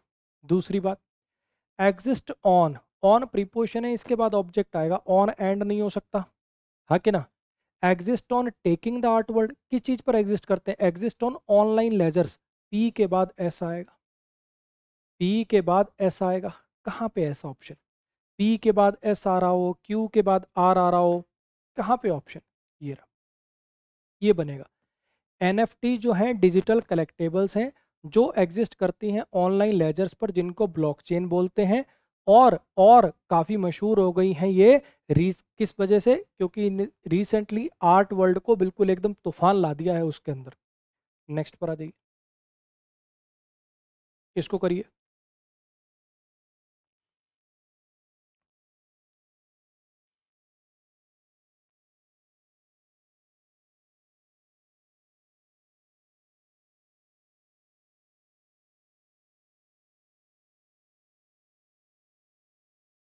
आइए, क्रिब होता है वो पालना, बच्चा, छोटा बच्चा जिसमें सोता ना। देखो, मेरी खुद की क्रिब थी in the bedroom next to my parents room, parents के रूम के बगल में मेरी खुद की क्रिब थी, मेरा खुद का पालना था। ठीक, एनी जो थी वो हंगरी होकर उठ जाती थी, भूख से उठ जाती थी 2:30 बजे हर रोज।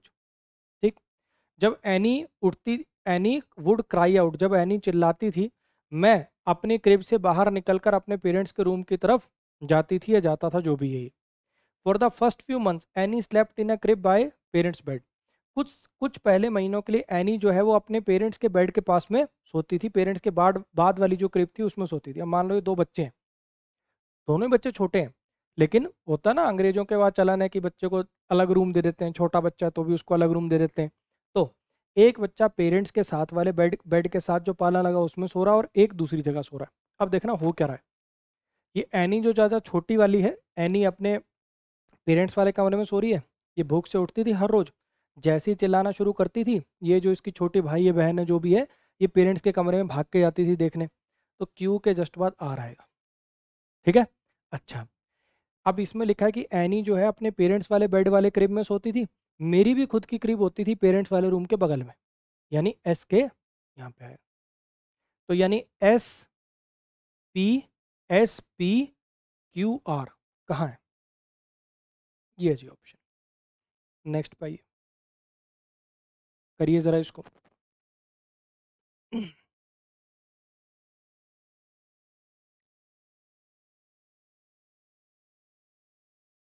अब ये जब वीडियो बनेगी ना, तो आप लोगों को लगे अभी जैसे कितने हैं, 1 घंटे 11 मिनट, तो आपको ऐसा लगेगा कि यार बड़ी जल्दी शूट होगी होगी। अब ये जितनी बार भी आपने देखा होगा, मैं इधर जाता हूँ ना ऐसे, मैं पता क्या करना चाहता हूँ, मैं उसकी एंडिंग करने जाता हूँ। ठीक है। बेसिकली क्या है, ये छोटी छोटी वीडियोस बनेंगी, फिर मैं इनको कंबाइन करूँगा, क्योंकि एक बार मैं इतना बोल रहा हूँ ना। अब देखो वो पिछली वीडियो में भी दिखाई होंगी, छोटी छोटी गोलियाँ ऐसी हैं चूसने वाली गले में, पहले वाला गला अब रहा ही नहीं भाई, अजीब सी आवाज़ हो जाती है थोड़ी देर ज़्यादा बोलते ही। क्लास भी इसलिए मैं आजकल बहुत छोटी छोटी लेता हूँ, तो आपको ऐसा लगेगा जैसे 1 डेढ़ घंटे की वीडियो है, लेकिन इस 1 डेढ़ घंटे की वीडियो के पीछे 3 घंटे की शूटिंग होती है। फिर इनको कंबाइन करा जाता है, दोबारा इसकी रेंडरिंग होगी, प्रोसेसिंग होगी, फिर वो जाके अपलोड होगी। ठीक है। तो अगर ये मेहनत वगैरह अच्छी लगती है, अगर इससे कुछ सीखने को मिलता है, तो वो लाइक कमेंट शेयर वगैरह अपना देख लिया करो। ठीक है। उतना ही मांग रहा हूँ मैं, ज़्यादा आपसे कुछ कह भी नहीं रहा, वो भी अगर कुछ सीखो तो, कोई धक्का नहीं, कोई ज़बरदस्ती नहीं। ठीक है।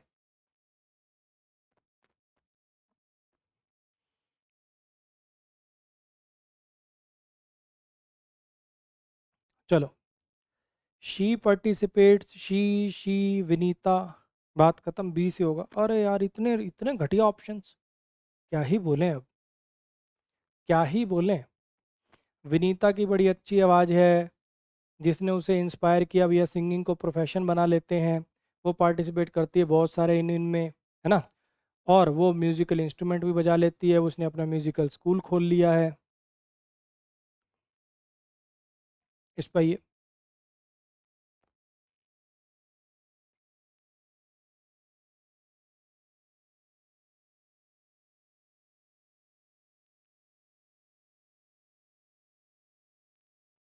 आ जाइए। ट्रैवलिंग टू क्यू पे एंडिंग नहीं हो सकती। अच्छा, मिडिवल पीपल जो थे, अंडरटेक मतलब स्टार्ट करना, कोई चीज़ को स्टार्ट करना, है ना। मिडिवल पीपल अंडरटुक, अब इसके बाद ऑब्जेक्ट आएगा, नाउन आएगा, हाँ कि ना। मिडिवल पीपल अंडरटुक देमसेल्फ, उन्होंने खुद को अंडरटुक किया। उन्होंने डिस्टेंट श्राइन्स को अंडरटुक किया, कि पिलग्रिमेज, कोई यात्रा को शुरू करते थे वो, कोई यात्रा को शुरू करते थे। उसने उन्होंने प्यूरीफाई देमसेल्फ, प्यूरीफाई तो वर्ब है, अंडरटुक को तो ऑब्जेक्ट चाहिए, पी से भी शुरुआत नहीं हो सकती, चलो वो तो पहले ही कट चुका है। और कुछ देखते हैं। ठीक है। Purify themselves of sin to transform, pilgrimage, pilgrimages वो जो होता है ना, जैसे मक्का मदीना जाते हैं, चार धाम यात्रा जाते हैं, है ना, उसकी बात हो रही basically. Individually travelling to themselves through a trial of faith, distant shrines, as a penance to, ये रहा भाई, ट्रेवल टू, ट्रेवल टू कोई जगह पे ट्रैवल करोगे, अलग अलग दूर जो श्राइन्स हैं वहां जाते हो, है ना। Travelling to distant shrines, Q के बाद ऐसा आएगा। क्यू एस कहाँ है? गेम खत्म हो गया। बेसिकली मिडिवल पीपल जो थे, ये पिलग्रिमेजेस पे निकलते थे इंडिविजुअली, जब ट्रैवल करते थे डिस्टेंट श्राइन्स में, क्यों? As a penance to, as a penance to purify themselves, खुद के बेसिकली पाप कर्मों को, उसके पछतावे के लिए, उसके शुद्धिकरण के लिए, ट्रांसफॉर्म करने के लिए, टू ट्रांसफॉर्म देमसेल्फ, खुद को ट्रांसफॉर्म करने के लिए through a trial of faith. Next पर आदि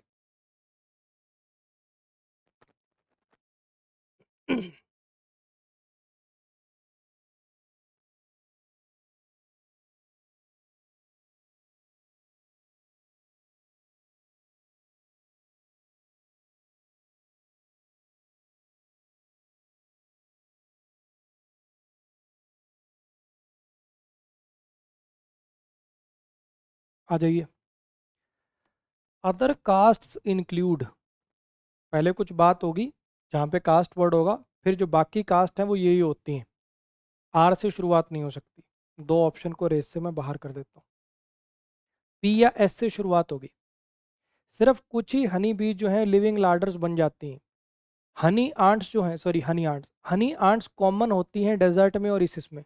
सारी बातें हनी आंट्स के बारे में हैं, यानी पी से शुरुआत होगी, यानी ये बनेगा। हनी आंट्स बड़ी कॉमन होती हैं डेजर्ट में और अदर क्लाइमेट में। कुछ ही हनी बीज ये बन पाती हैं, ठीक है। They are part of worker caste, ये वर्कर कास्ट की होती हैं, ये जो लिविंग लार्डर्स बनती हैं। अदर कास्ट ये होती हैं। क्यू के बाद आर आएगा, ये भी आपके लिए एक हिंट है। क्यू के बाद आर आएगा, ये भी आपके लिए हिंट है। और पी से शुरुआत होगी, यानी अपना ऑप्शन ये बनता हुआ चला जाएगा। इसको करिए।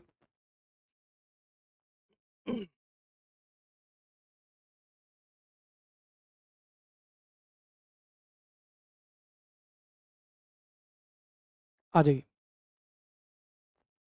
ऑफ पे एंडिंग नहीं हो सकती। चूजिंग द राइट, राइट क्या? पी पे एंडिंग नहीं हो सकती, यानी एस पे एंड, सॉरी, आर पे एंडिंग नहीं हो सकती। दो ऑप्शन गए मेरे रेस से बाहर। और पी पे एंडिंग नहीं हो सकती। चलो पी वाला तो ऑप्शन नहीं, कुछ और देखते हैं।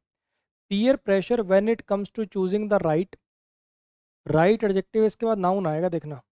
Right and, right the reason, right course, P के बाद क्यू आएगा।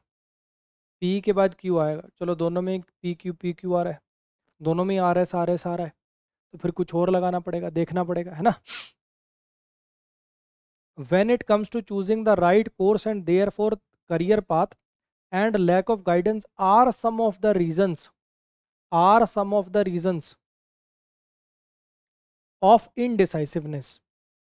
Peer pressure and lack of guidance are some of the reasons, RS भी बनेगा, RS इसमें भी बन रहा है। पीयर प्रेशर से ये अटैच होगा, बच्चे देखो प्लूरल जा रहा है ना, क्योंकि एंड के साथ the right and, career path and, indecisiveness and नहीं। पीयर प्रेशर और लैक ऑफ गाइडेंस जो होती है वो कुछ रीजंस में से एक है डिसाइसिवनेस के लिए। किस चीज में डिसाइसिवनेस? जब चुनने की बारी आती है right course and therefore right career path, यानी ऑप्शन अपना बनेगा जी आर एस वाला। पहले आर एस आएगा। इसको करिए।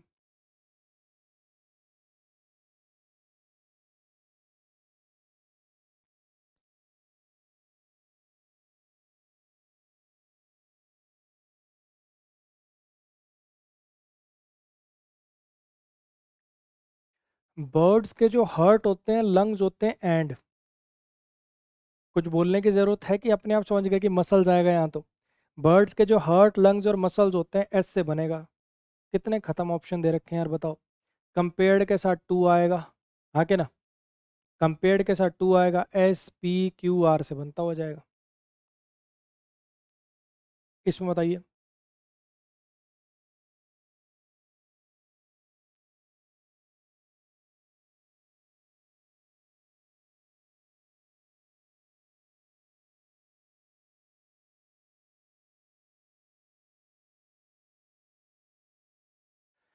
Basically smart farming, basically smart farming क्या होती है? Smart farming is applying information and data technology for optimising complex farming systems, ठीक है। स्मार्ट फार्मिंग क्या है कि इंफॉर्मेशन जो आपके पास है, डेटा टेक्नोलॉजीज हैं, उनको ऑप्टिमाइज करके अपना कॉम्प्लेक्स फार्मिंग सिस्टम में अपना लगाओ। इन टूल से फार्मर जो है आसानी से मॉनिटर कर सकता है फील्ड की कंडीशन को बिना फील्ड पर जाए। किन टूल से? focus is on x focus the focus is on access to data and how farmers can use collected information intelligently। Focus इस बात पर है कि डेटा को कैसे एक्सेस किया जाए और फार्मर्स उसको कैसे, कलेक्टेड डेटा को कैसे यूज कर सकते हैं intelligently. Technology used in smart farming range from IoT, robotics, drones and AI. Technology जो स्मार्ट फार्मिंग में यूज होती है उसमें ये चीजें होती हैं, दीज टूल्स, ये चीजें, दीज टूल्स। एसक्यू, एसक्यू ढूंढो कहाँ है एसक्यू। इसमें नहीं है एसक्यू, पार करो। इसमें नहीं है एसक्यू, पार करो। अब बचे दो, हाँ क्या ना। सारी बातें किस चीज़ के बारे में हो रही है? सारी बातें किस चीज़ के बारे में हो रही है? स्मार्ट फार्मिंग के बारे में हो रही है। टिक करिए, पी से चालू होगा। इसको करिए।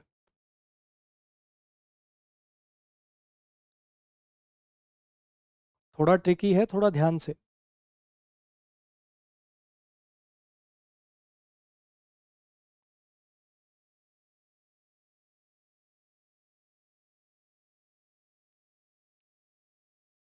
हाँ जी, इसका जो प्राइमरी पर्पस है, दिस एनुअल, क्या चीज़ें हैं सारी के सारी। इंटरनेशनल टाइगर डे की शुरुआत हुई थी 2010 में at the Saint Petersburg tiger summit. ठीक है, ये एनुअल इवेंट, इसका प्राइमरी ऑब्जेक्टिव ये है, सी से शुरुआत होगी। हाँ कि ना? तो ये डी और बी वाले तो बिल्कुल ही बोगस ऑप्शन है, हो ही नहीं सकते, शुरुआत सी से ही होगी। ठीक है जी। अच्छा, इसकी शुरुआत यहाँ पे हुई, इसकी शुरुआत यहाँ पे हुई। अब इन दोनों में से कोई भी आ सकता है, इन दोनों में से कोई भी आ सकता है, लेकिन हमें सोचने की जरूरत नहीं पड़ी, इसने अपने आप ही लिख दिया सी के बाद डी ही आएगा। तो ये जो एनुअल इवेंट है ये इतनी तारीख को होता है, इसका मेन मकसद है, सॉरी, इसका मकसद है अवेयरनेस लाना टाइगर कंजर्वेशन के लिए। ठीक है। अच्छा, अब बच्चा कि बी के बाद ए आए कि ए बी आए, अपने को ये सोचना है। एक बार इसको देखते हैं।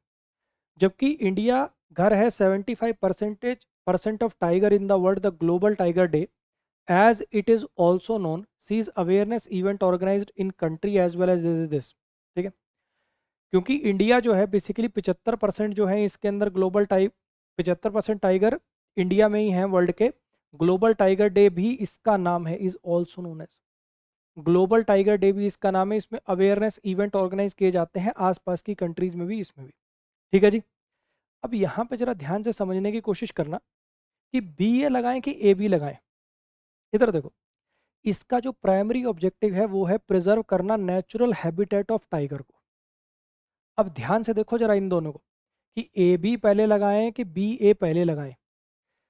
ये सारे रिलेशन बच्चे इसी के लिए आ रहे हैं कि जो इंटरनेशनल टाइगर डे है ये इस टाइम पे सेलिब्रेट किया जाता है। इसका जो अपना एम ये है, और इसका जो प्राइमरी ऑब्जेक्टिव है वो ये है। इसका जो एम है वो ये है, अगर प्राइमरी ऑब्जेक्टिव की बात करें तो वो ये है।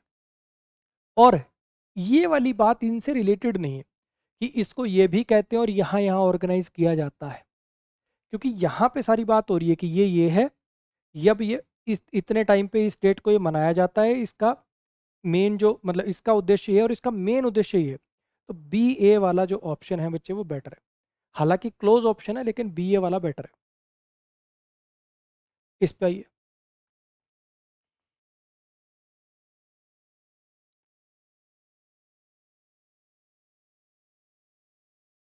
बस होने ही वाले हैं, 71 क्वेश्चन आए थे total P Q R S के, होने ही वाले हैं, हिम्मत मत हारो, बस 5-7 क्वेश्चन रह गए, करो।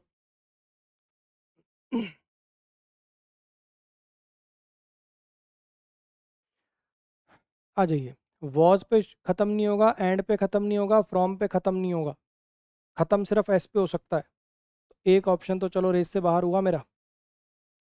The absence of data, the absence of formulating effective policy decisions, the absence of preventing, the absence of strategies. हाँ जी, और कुछ देख लेते हैं। ठीक है, हालांकि नाउन आएगा एब्सेंस ऑफ के बाद, एब्सेंस ऑफ स्ट्रेटजीज या एब्सेंस ऑफ डेटा, पी या एस से शुरुआत बनने के चांसेस ज़्यादा होंगे, लेकिन चलो देखते हैं। Data on the migrant worker was, data on the migrant workers was formulating effective policies decisions and preventing government from strategies for the welfare of migrant workers। इधर देखना, prevent somebody from doing something, किसी को कोई काम करने से रोकना। Prevent कर रही थी सरकार को किस चीज से, फ्रॉम, इसके बाद जेरेंड आएगा, preventing government from formulating effective policy decisions and, और क्या चीज फॉर्मुलेट करने से, ये चीज रोक रही थी सरकार को फॉर्मुलेट करने से इफेक्टिव पॉलिसी डिसीजन और स्ट्रेटजीज इनके वेलफेयर के लिए। यानी आर क्यू एस, और क्या चीज रोक रही थी, इसका सब्जेक्ट क्या है, क्या चीज रोक रही थी, absence of data on the migrant worker was preventing, was के बाद आईएनजी, ये भी सीधा सीधा हिंट था। तो पी आर क्यू एस ये बनेगा, ऑप्शन बनेगा जी डी। इसको करिए।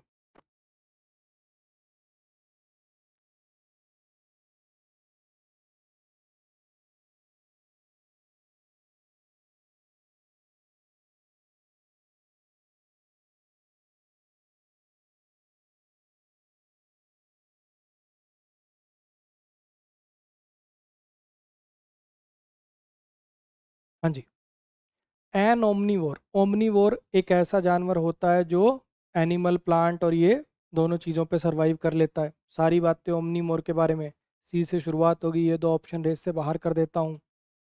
ऑब्वियस बात है। अच्छा, अब अगर देखने की बात कर रहे हो तो सी के बाद ए इसने फिक्स करके दे दिया। इतना झंझट तो चलो खत्म हुआ कि ओमनीवोर एक ऐसा जानवर होता है जो ये दोनों चीज़ें खा लेता है। ओमनीवोर अपनी एनर्जी पाता है, न्यूट्रिएंट्स पाता है प्लांट से, एनिमल मटेरियल से, जैसे कि का प्रोटीन, ये इन सारी चीज़ों से। ठीक है।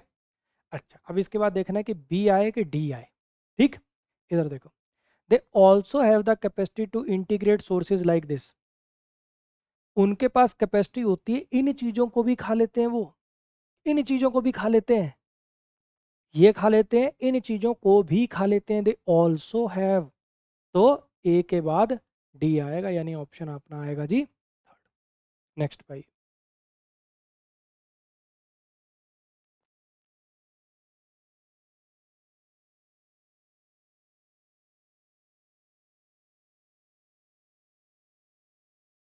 ये तो बहुत आसान है। रसल विल्सन, जो कि एक एनएफएल डैश, एनएफएल क्या, NFL about, NFL has, NFL humility के एनएफएल प्लेयर।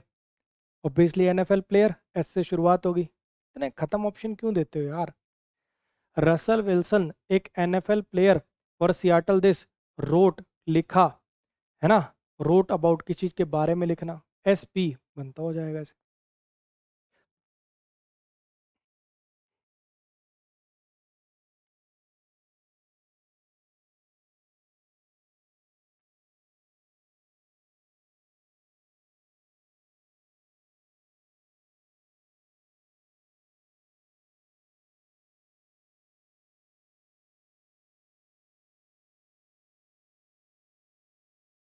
आ जाओ। बैक इन अप्रैल, अप्रैल की बात है।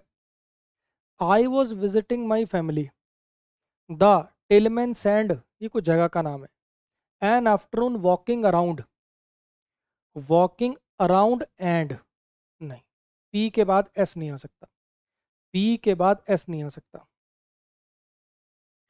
वॉकिंग अराउंड आई, अराउंड तो प्रीपोजिशन है, इसके बाद तो ऑब्जेक्ट आएगा, पी के बाद आर भी नहीं आ सकता।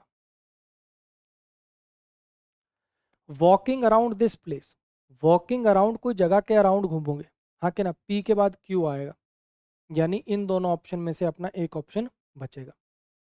बैक इन अप्रैल की बात है। अब यहाँ पे इसमें एक में आर से शुरुआत करा, एक में पी से, आई से सब्जेक्ट से शुरुआत होने की चांसेस ज़्यादा है। I was visiting my family, मैं अपनी फैमिली को विजिट करने गया हुआ था, और मेरा भाई और मैं, और मेरा भाई और मैं, हमने, I spent my afternoon watching TV, I spent my afternoon playing this, मैंने अपनी आफ्टरनून बिताई ये करते हुए। स्पेंट, आई स्पेंट, क्या स्पेंड किया, spent an afternoon walking around this, यानी एस के बाद पी आएगा, यानी ऑप्शन कौन सा बनेगा अपना, स्पेंट एन आफ्टरनून, यानी ऑप्शन बनेगा ये। इसको करिए।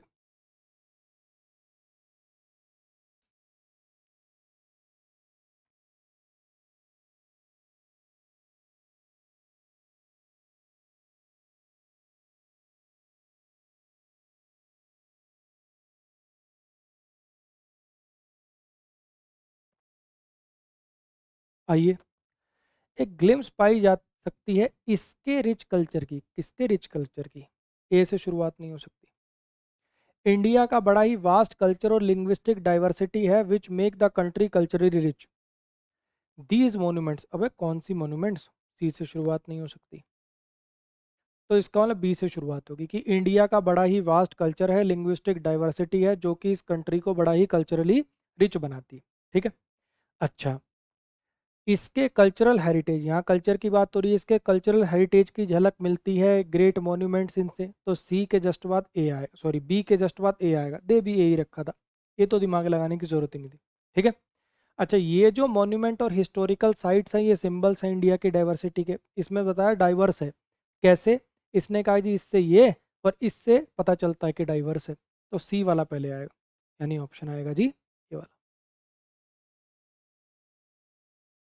सेकंड लास्ट क्वेश्चन पर आ जाइए, करिए इसको।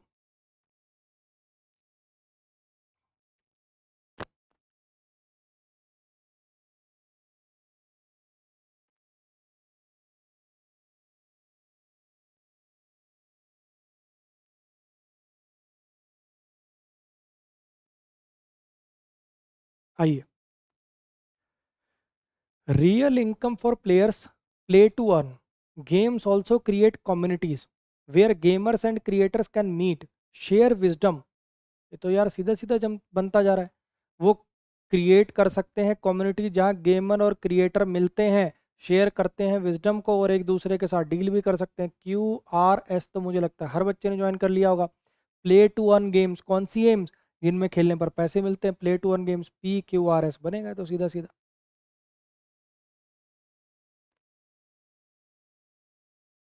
चलिए जी, लास्ट क्वेश्चन पर आइए।